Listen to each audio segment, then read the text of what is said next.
আসসালামু আলাইকুম। Take and touch চ্যানেলের আরেকটা নতুন ভিডিওতে আপনাদের সকলকে অসংখ্য ধন্যবাদ জানিয়ে ভিডিওটা শুরু করছি। অ্যাট ফার্স্ট আমি আমার ল্যাপটপটা নিয়ে আসি। আচ্ছা, এইখানে আমি আপনাদের জন্য কয়েকটা বিষয় তুলে ধরবো, যে বিষয়টা হলো আপনারা জানেন যে বর্তমান সময়ে বিভিন্ন ভাতা দেওয়া হচ্ছে। সো যার ধারাবাহিকতায় মা ও শিশু সহায়তা ভাতা সম্পর্কে আপনারা অনেকেই পরিচিত, এবং এই রিলেটেড কন্টেন্ট বা এই টাইপের ভাতাভোগী আমার চ্যানেলে একটু কম আছে, কারণ বেশিরভাগই বয়স্ক বিধবা প্রতিবন্ধী ভাতাভোগী। এখন কথা হলো, এই যে গর্ভকালীন ভাতা যারা পায়, সো এই সকল ব্যক্তিদের একটা দুঃসংবাদ আছে। কারণ হলো প্রায় ৩০০ জন ভাতাভোগী চট্টগ্রাম জেলার পাটিয়া ও কর্ণফুলী এই দুইটা উপজেলায় প্রায় ৩০০ জন ভাতাভোগীর অ্যাকাউন্টের হিসাব নাম্বার পরিবর্তন করে দিয়েছে। ভাতাভোগীরা জানেও না যে তাদের নাম্বার পরিবর্তন হয়েছে এবং তারা আর টাকা পাবে না। সংশোধন করে দেওয়ার পর অবশ্যই টাকা পাবে, কিন্তু যে এত বড় একটা কাজ হয়ে গেল, ৩০০ জন ব্যক্তির সঙ্গে এরকম একটা স্ক্যাম হয়ে গেল। সো এই বিষয়টা কিন্তু একটু সেন্সিটিভ এবং অবশ্যই দুঃখজনক, কারণ ভাতাভোগীরা তো জানে না যে তাদের অ্যাকাউন্ট নাম্বার পরিবর্তন হয়েছে। এই কাজটা করেছে হলো চন্দন চৌধুরী, চন্দন চক্রবর্তী, উপজেলা মহিলা বিষয়ক কর্মকর্তা, পাটিয়া ও চট্টগ্রাম কর্ণফুলী চট্টগ্রাম অতিরিক্ত দায়িত্ব। এই অফিসারের একটু দায়িত্ব অবহেলার জন্য, মানে তার কাছ থেকে কেউ ওটিপি পাসপোর্টটা নিয়েছে, তিনি জানে না। ইনি যে করেছে বিষয়টা কিন্তু এমন নয়। ইনার কাছে ছিল ইউজার আইডি এবং পাসওয়ার্ড। অফিসে থাকে না কিছু, মানে ওই টাইপের লোক থাকে যারা প্রতারণার আশ্রয় হয়ে আশ্রয়ধীন হয়ে সকল ব্যক্তির সঙ্গে ২ নম্বরে একটা সিস্টেম করে দিয়েছে।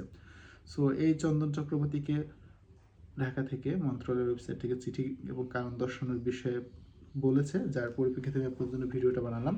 এটা হলো চিঠি, যে চিঠিটা কিন্তু আপনারা দেখেছেন। আমি লাস্ট ভিডিওতেও চিঠির সম্পর্কে বিস্তারিত ভিডিওতে আলোচনা করেছিলাম।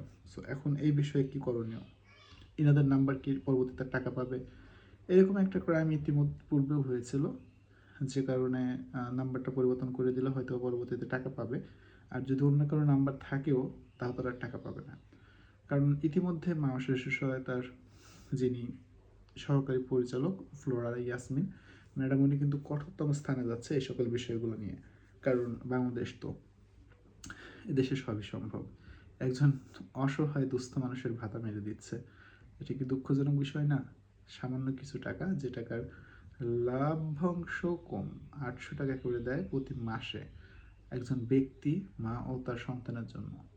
এই সামান্য টাকার উপর যাদের নজর থাকে, তাদের দ্বারা আর কি সম্ভব বলেন?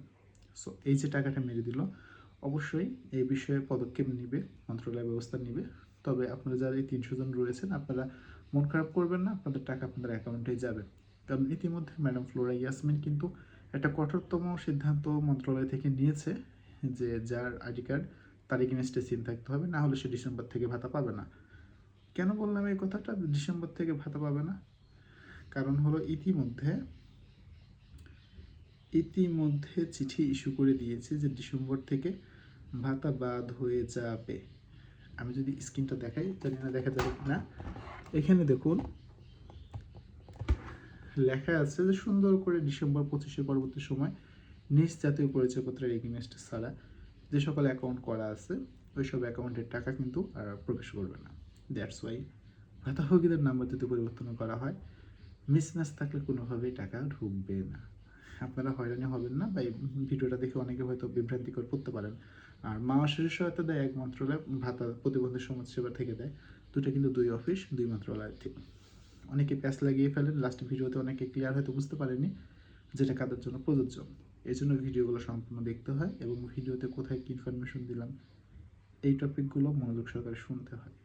না হলে আপনি তো অন্ধর মতো কমেন্ট করবেন না যে অ্যাকচুয়ালি আমি তো অফিসে গিয়েছি কিন্তু তারা এই বিষয়ে কিছু বলেনি। অফিসে গিয়েছেন কিন্তু ভুল অফিসে গেছেন, ভিডিওতে বলেছে এক, আপনারা বুঝেছেন আর এক। সো এতদূর পর্যন্ত যদি কারো ক্লিয়ার থাকে, সো ধন্যবাদ সবাইকে। পরবর্তী আরেকটা বিষয়ের উপর কন্টেন্ট বানাবো ইনশাল্লাহ। আপনারা সেই পর্যন্ত ভালো থাকবেন, সুস্থ থাকবেন, আর অবশ্যই চ্যানেলটাকে সাপোর্ট করে রাখবেন।